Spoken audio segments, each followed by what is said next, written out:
दोस्तों, आज हम जिस फिल्म की कहानी बताने जा रहे हैं वो एक ऐसी सस्पेंस और हॉरर मूवी है जिसमें एक वैज्ञानिक की खोज इंसानियत के लिए सबसे बड़ी तबाही बन जाती। शुरुआत में सब कुछ एक आम पारिवारिक ड्रामा जैसा लगता है। एक बेटी अपने पिता से नाराज है क्योंकि उसके पिता ने उसकी ही सबसे अच्छी दोस्त से शादी कर ली। लेकिन असली डर तो तब शुरू होता है जब वही पिता, जो एक फार्मा कंपनी के मालिक हैं, एक ऐसा सीरम तैयार कर लेते हैं जो इंसान को फिर से जवान बना सकता है। पहले तो ये खोज एक चमत्कार लगती है, लेकिन जल्द ही ये चमत्कार एक भयानक हादसे में बदल जाता है। वो सीरम न सिर्फ इंसान को जवान बनाता है बल्कि उसे धीरे धीरे ज़ॉम्बी में भी बदल देता है। अब देखना ये है कि कैसे एक छोटे से परिवार की जिंदगी पल भर में बदल जाती और कैसे एक गलत एक्सपेरिमेंट पूरे शहर को मौत और डर के साए में धकेल देता है। तो चलिए दोस्तों, बिना किसी देरी के शुरू करते हैं इस डर और सर्वाइवल से भरी कहानी को। Hollywood silver screen presenting elixir. इस कहानी की शुरुआत एक परिवार से होती जहां नाज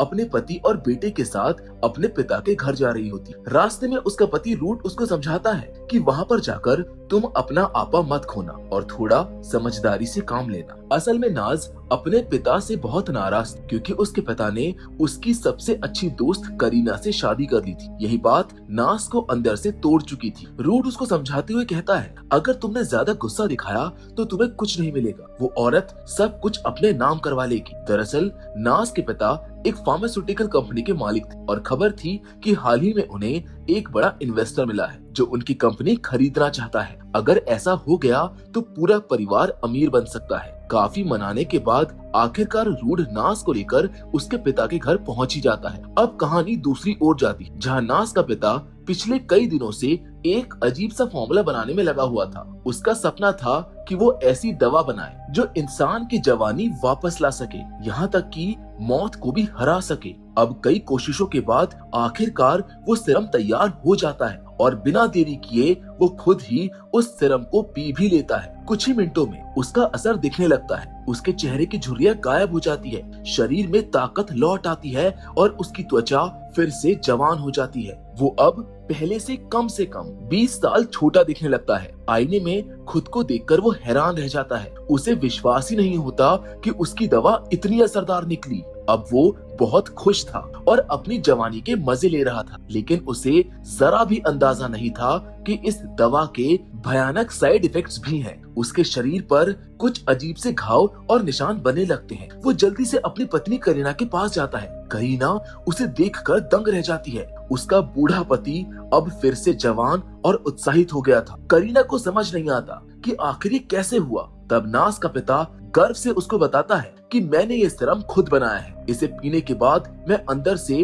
बहुत ताकतवर महसूस कर रहा हूँ। अब पूरी दुनिया इस दवा को खरीदने के लिए पागल हो जाएगी। बड़ी बड़ी कंपनियां इसे हमसे खरीदना चाहेंगी और हम बहुत अमीर बन जाएंगे। लेकिन उसे ये नहीं पता था कि उसी वक्त उसके शरीर में जहर फैल रहा था। उसकी पीठ पर बना जख्म अब धीरे धीरे और भी खराब हो रहा था। उधर नाज और रूट आखिरकार घर पहुंच जाते हैं। करीना खुद दरवाजे पर उनको रिसीव करने आती है, लेकिन नाज तो उसको देखती तक नहीं है। उसके लिए करीना अब वो औरत थी जिसने उसकी दोस्ती के साथ धोखा किया और उसके पिता की जिंदगी में अपनी जगह बना ली। माहौल भारी हो जाता है और करीना खुद को बहुत अपमानित महसूस करती है। नाज का बेटा रेहान मासूमियत से करीना के पास जाकर उसको ग्रीट करता है, लेकिन नाज तुरंत उसको रोक लेती है और सख्ती से कहती है कि उसके पास मत जाना और उससे कुछ मत लेना। घर के अंदर जाते ही नाज अपने भाई के कमरे में पहुंचती है। उसका भाई दिन भर कमरे में बैठकर बस गेम खेलता रहता था।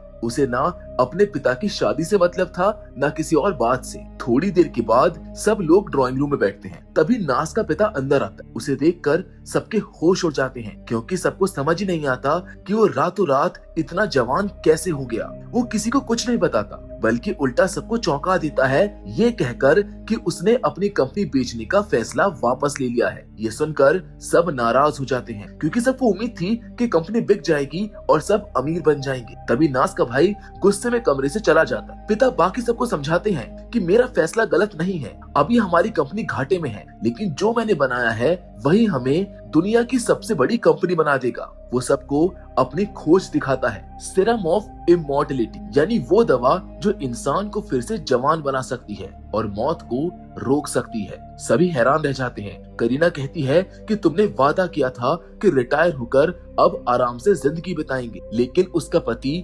मुस्कुराते हुए कहता है कि अब मैं जवान हूँ, अब हम और काम करेंगे और ज्यादा पैसे कमाएंगे, जिंदगी का मजा लेंगे। ये सुनकर करीना अंदर से टूट जाती है और नाज का दिल भी बुरी तरह से टूट जाता है। करीना और नाज का पूरा दिल बिखर गया था। गुस्से में करीना चिल्लाती है कि तुम हमारी जिंदगी की बात कर रहे हो। अब इन सब की वजह से उन दोनों के बीच बहस बढ़ जाती है और वो चली जाती। इस झगड़े में किसी का ध्यान नहीं जाता कि नाज के पिता के साथ कुछ तो गलत हो रहा है। उनके चेहरे से लगातार पसीना बह रहा था। ऐसा लग रहा था जैसे किसी को पानी में डाल दिया हो और अचानक ही उन्हें बहुत तेज दर्द महसूस होता है। उनकी गर्दन और कमर के जख्म गहराते चले गए, जैसे कोई छेद बन रहे हो, और कुछ ही पलों में उनका पूरा शरीर अजीब तरह से मरोड़ खाने लगा और उन्होंने खून उलटना शुरू कर दिया। उनकी आंखों का रंग भी बदल चुका था और कुछ ही सेकंड्स में वो सबके सामने दम तोड़ देते हैं। नाज और करीना घबराकर रूट को कहते हैं कि जल्दी से एम्बुलेंस बुलाओ, लेकिन अब कोई फायदा नहीं था। उनके पापा अब इस दुनिया में नहीं रहे थे। घर में सन्नाटा छा गया, सब सदमे में थे। तभी अचानक कुछ ऐसा होता है कि सबके होश उड़ जाते हैं। उसके पापा दोबारा उठ खड़े होते हैं, लेकिन अब वो इंसान नहीं रहे थे, वो एक खतरनाक ज़ॉम्बी बन चुके थे। उनकी आंखें पूरी तरह काली हो गई थी और उनका शरीर अब किसी सामान्य इंसान की तरह बर्ताव नहीं कर रहा था। सब लोग हैरान थे कि आखिर उनके साथ ऐसा क्या हुआ है। उसी वक्त उनका नौकर जो आवाज सुनकर आया था, उसके ऊपर वो झपट पड़ते हैं। वो उस नौकर की गर्दन पर अपने दांत गाड़ देते हैं और उसका मांस नोच लेते हैं। वो नौकर वहीं पर मारा जाता है, लेकिन इसके तुरंत बाद वो उस बिजनेस इन्वेस्टर पर भी हमला कर देते हैं जो अभी अभी उनसे डील करने आया था। इन्वेस्टर ने किसी तरह खुद को तो बचा लिया, लेकिन उसके मुंह से निकला खून उसके ऊपर गिर गया। और सब जानते हैं कि ज़ॉम्बी का खून इंसान को भी ज़ॉम्बी बना देता है, यानी अब उसका भी बदलना तय था। इसी बीच उसका बेटा जो हाथ में धनुष बाण लेकर खेल रहा था, डर के मारे अपने पिता पर ही हमला कर बैठता है। उसका तीर उसके पिता के चेहरे को चीरते हुए उसके दिमाग में जा धंसता है, जिससे वो वहीं पर मारा जाता है। सब लोग किसी तरह बच तो जाते हैं, लेकिन अब उनके सामने नई मुसीबतें खड़ी थी। वो इन्वेस्टर जो बच गया था अपनी कार में बैठकर भागने लगता है, जबकि रूट उसको रोकने की कोशिश करता है। उधर बैंक को अब अपने पिता की मौत पर गहरा पछतावा होने लगता है। अपराध बोध में वो कार लेकर भाग निकलता है और नाज भी उसको रोकने के लिए उसके पीछे जाती है। घर के अंदर जो नौकर पहले मर चुका था, वो भी अब जिंदा हो चुका था, मगर एक ज़ॉम्बी के रूप में। तीनों आदमी डर के मारे पीछे हटते हैं, लेकिन वो नौकर दूसरे नौकर पर टूट पड़ता है। पहले उसकी बाजू काटता है, फिर उसकी गर्दन, और फिर वो उसे भी मार डालता है। जिसके बाद सीन कट होता है नाज और बैंक पर। नाज उसको हिम्मत देने की कोशिश कर रही होती कि तभी उन्हें पीछे से अजीब आवाजें सुनाई देती है, और जब वो पीछे मुड़कर देखते हैं तो एक और लड़की अब ज़ॉम्बी बन चुकी होती है, जो दूसरी लड़की पर हमला कर रही होती है।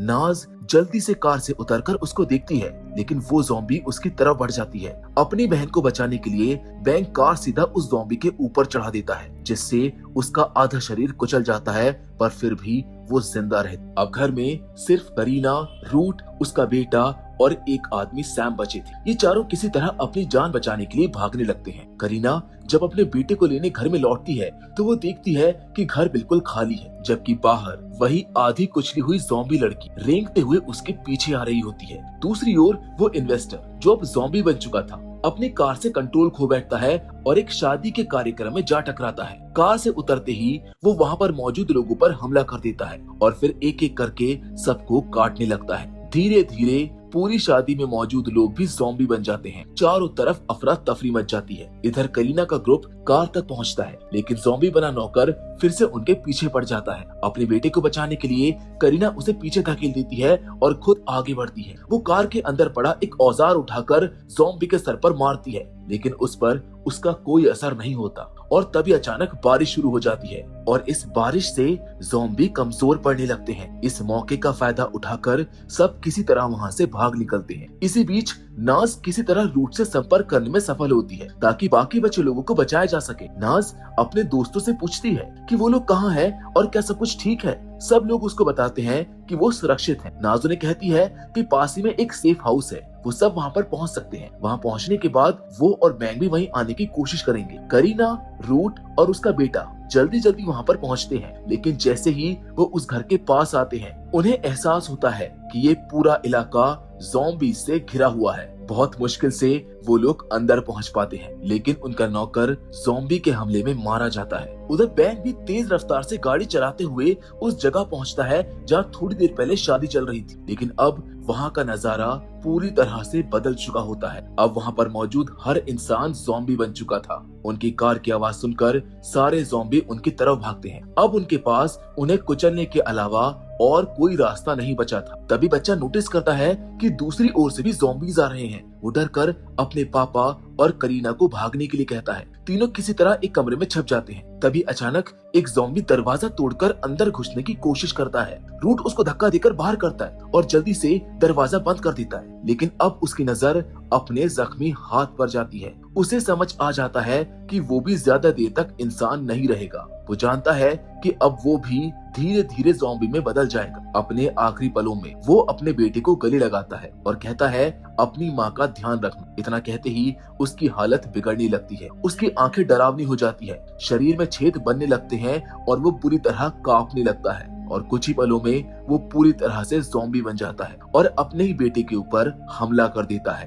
अपने बच्चे को बचाने के लिए करीना एक लोहे की रॉड उठाती है और उसके ऊपर हमला कर देती है। इस कोशिश में रॉड कमरे के एक पाइप में फंस जाती है। करीना मौका देखकर दरवाजा बंद करती है और किसी तरह वहाँ से भाग निकलती है। उधर नाज और बैंक की कार, जिससे उन्होंने कई ज़ॉम्बीज को कुचला था, अब बंद पड़ जाती। इस वजह से वो दोनों मजबूर होकर पैदल ही भागने लगते हैं। वो बचने के लिए पास के पुलिस स्टेशन की ओर निकलते हैं। पुलिस स्टेशन पहुंचने पर नाज और बैंक पूरी बात बताते हैं, लेकिन वहां के पुलिस अधिकारी उन पर विश्वास नहीं करते। फिर भी इंस्पेक्टर कुछ अफसरों को बाहर की स्थिति देखने के लिए भेज देता है और जब वो बाहर पहुंचते हैं तो हालात उम्मीद से कहीं ज्यादा खराब निकलते हैं। ज़ॉम्बीज पर काबू पाने के लिए वो उनके ऊपर गोलियां भी चलाते हैं, लेकिन उनका कोई असर नहीं होता।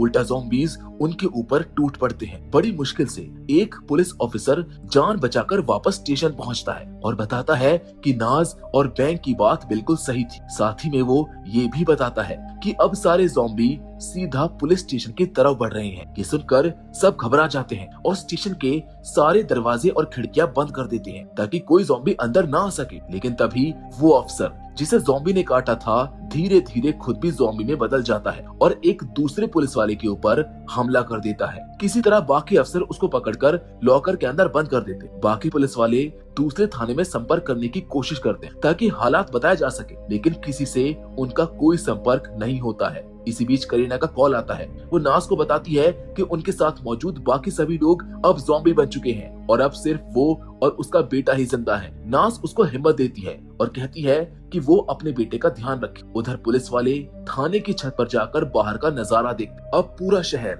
ज़ॉम्बीज के कब्जे में आ चुका था। इंस्पेक्टर बैंक और नाज की तरफ देखता है और कहता है कि हमें एक साथ मिलकर इन ज़ॉम्बीज से लड़ना होगा। अब सब लोग खुद को ज़ॉम्बीज से बचाने की पूरी तैयारी करने लगते हैं। वो बुलेट प्रूफ जैकेट, मास्क और दूसरे सेफ्टी गियर पहन लेते हैं, फिर अपने हथियार लेकर बाहर निकलते हैं। उनके हाथों में बड़े बड़े शेलिंग गन होते हैं। वो पहले उन गनों से फायर करके आसपास के सारे ज़ॉम्बीज को एक जगह इकट्ठा करते हैं ताकि उन्हें खत्म करना आसान हो। लेकिन तभी हालात और बिगड़ जाते हैं। गोलियों की तेज आवाज से दूर दूर तक मौजूद दूसरे ज़ॉम्बीज भी उनकी तरफ खिंचे चले आते हैं। अब उनके लिए हालात पूरी तरह से नियंत्रण से बाहर हो चुके थे। किसी भी वक्त उनके ऊपर हमला हो सकता था, मगर तभी किस्मत उनका साथ देती। अचानक से तेज तूफान और मूसलाधार बारिश शुरू हो जाती है। बारिश इतनी तेज होती है कि सारे ज़ॉम्बीज वहीं रुक जाते हैं। उनकी चाल और आवाज दोनों बंद हो जाती है। इस मौके का फायदा उठाकर सब लोग वहाँ से भाग निकलते हैं। इसी बीच नाज का पति,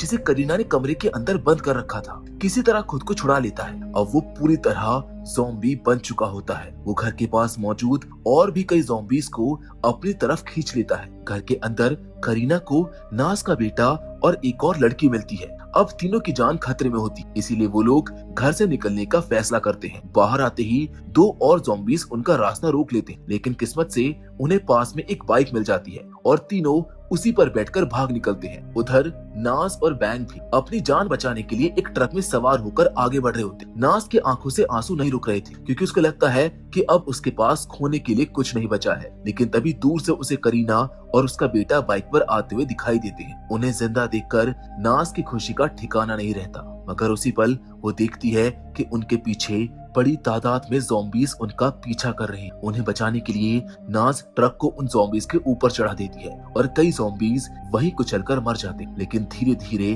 और भी ज़ॉम्बीज़ ट्रक के चारों ओर जमा हो जाते हैं और कुछ ही देर में ट्रक के ब्रेक फेल हो जाते हैं। बैंक तुरंत पुलिस स्टेशन में मौजूद ऑफिसर को कॉल करता है और बताता है कि बाहर की स्थिति बहुत खराब है और वो सब अपनी जान बचाने के लिए पुलिस स्टेशन की ओर आ रहे हैं। लेकिन बात करते करते ट्रक का संतुलन बिगड़ जाता है और वो सीधा एक बिल्डिंग से जा टकराता है। अब ये लोग बड़ी मुश्किल से उस ट्रक से बाहर निकलते हैं, लेकिन बैंक का पैर वहीं पर फंस जाता है। अब उन पर चारों तरफ से ज़ॉम्बीज़ टूट पड़ते हैं। सब लोग कोशिश करते हैं कि उनको बचाया जाए, लेकिन वो खुद ही ज़ॉम्बीज़ का शिकार बन जाते हैं। वहीं एक पुलिस अफसर जो अब तक सुरक्षित था, वो नाज और करीना से कहता है कि तुम लोग यहाँ से चले जाओ, लेकिन नाज उन्हें छोड़कर भागने को तैयार नहीं होती। वो बहादुरी दिखाते हुए ज़ॉम्बीज़ से लड़ने लगती है। इस दौरान उसके हाथ पर गहरी चोट लग जाती, जिससे अब वो भी संक्रमित हो चुकी थी, पर उसे इस बात का एहसास नहीं था। वो अफसर देखता है कि अब बचने का सिर्फ एक ही तरीका है। उसे पता था कि ज़ॉम्बीज़ आग से मरते हैं, इसीलिए